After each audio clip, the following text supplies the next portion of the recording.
मेरे प्यारे दोस्तों, मनी मंत्रा प्रो में आपका स्वागत है।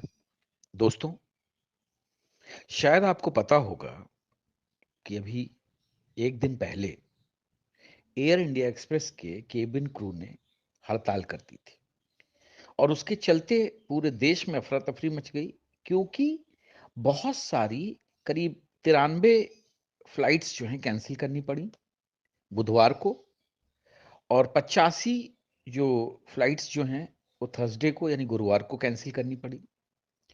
ये सारे केबिन क्रू के जो सदस्य थे, इन्होंने बीमारी का हवाला देकर अचानक सामूहिक छुट्टी जो थी ले ली थी, जिसके चलते 25 केबिन क्रू सदस्यों को कंपनी ने बर्खास्त कर दिया था और साथ ही अन्य सदस्यों को चेतावनी देकर काम पर लौटने का आदेश दिया था।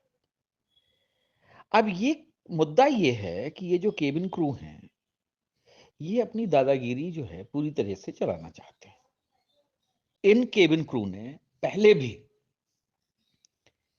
कई मुद्दों पर एयरलाइन का साथ नहीं दिया था और ये प्रबंधन के साथ बहुत सारे मुद्दों पर विरोध के चलते जो हैं, ये जो केबिन क्रू के जो सदस्य थे, 200 से अधिक सदस्यों ने, इन्होंने बीमारी का हवाला देते हुए सामूहिक छुट्टी ले ली। अब मंगलवार की रात से दल के सदस्यों की संख्या कम हो गई और बुधवार को जो है 90 से अधिक उड़ान और बृहस्पतिवार को 85 से अधिक उड़ानों को कैंसिल करना पड़ा। यात्रियों को बहुत परेशानी हुई, सरकार को बहुत परेशानी हुई, एयर इंडिया एक्सप्रेस को रेवेन्यू का बहुत बड़ा लॉस हुआ, क्रेडिबिलिटी का लॉस हुआ। लेकिन इससे इन केबिन क्रू के जो सदस्य जिन्होंने जो हड़ताल पे चले गए थे, इनको कोई फर्क नहीं पड़ा। खैर,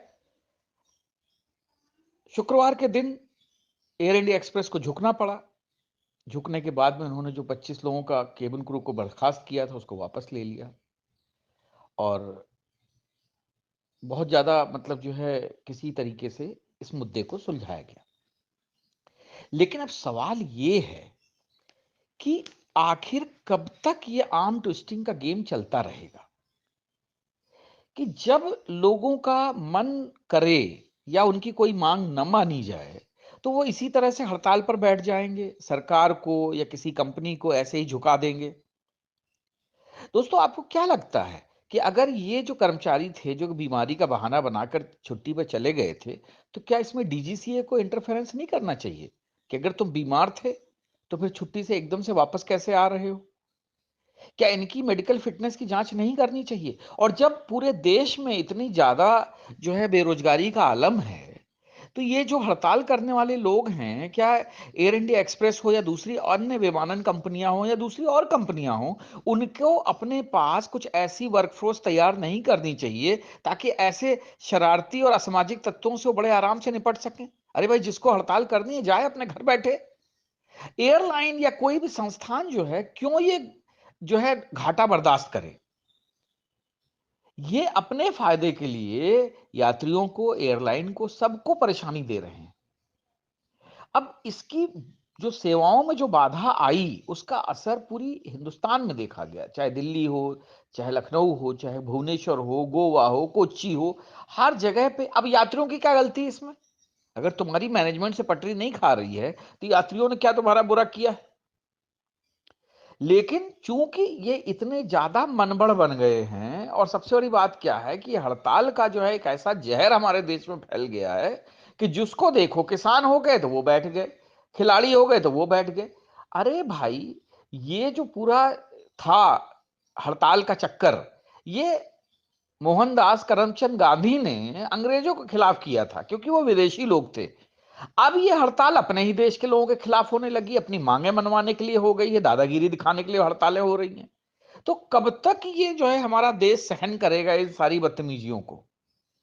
और मेरा तो ये मानना है कि इस प्रकार की अगर जो कहते नहीं कि ग्रुप या कोई भी यूनियन के सदस्य या किसी भी प्रकार के लोग जो दिखाते हैं सरकार को या किसी संस्थान को या किसी फैक्ट्री को प्रभावित करने के लिए, तो इनको तत्काल प्रभाव से निलंबित करना चाहिए। इनके सारे पे पर्क्स और जितने इनके जो एरियर्स हैं वो सब जब्त करने चाहिए। और मुझे लगता है इस मामले में कोर्ट को भी सलाह देनी चाहिए, क्योंकि कोर्ट भी इस प्रकार की दादागिरी से बहुत ज्यादा परेशान है। आप देखिए, अक्सर वकीलों की हड़ताल हो जाती है, माय लॉर्ड चिल्लाते रहते, कोई सुनने वाला नहीं है। तो मुझे लगता है इन हड़तालों पे जो है अननेसेसरी की जो चल रही हैं या आर्म ट्विस्टिंग जो एक ये तरीका बन चुका है, इस पर रोक लगनी चाहिए। आपको कोई हक नहीं बनता कि आप अपनी हड़ताल के चलते दूसरे यात्रियों को परेशान करें या एयरलाइन को परेशान करें जो आपकी तनख्वाह देती है। और ये हड़ताल किसी भी रूप से जायज नहीं, चाहे किसान आंदोलन हो। आप देखो कितना लोगों को सिंघू बॉर्डर के चलते हजारों, मतलब जो कहते नहीं कि हजारों लीटर एक्स्ट्रा तेल बर्बाद करके घूम के और घंटों फंसे रहने के बाद निकलना पड़ता था। क्या गलती थी उन लोगों की? यही हाल शाहीन बाग के दौरान हुआ था। आप सड़क घेर के बैठ जाओगे और फिर बाद में लोग परेशान होते रहेंगे।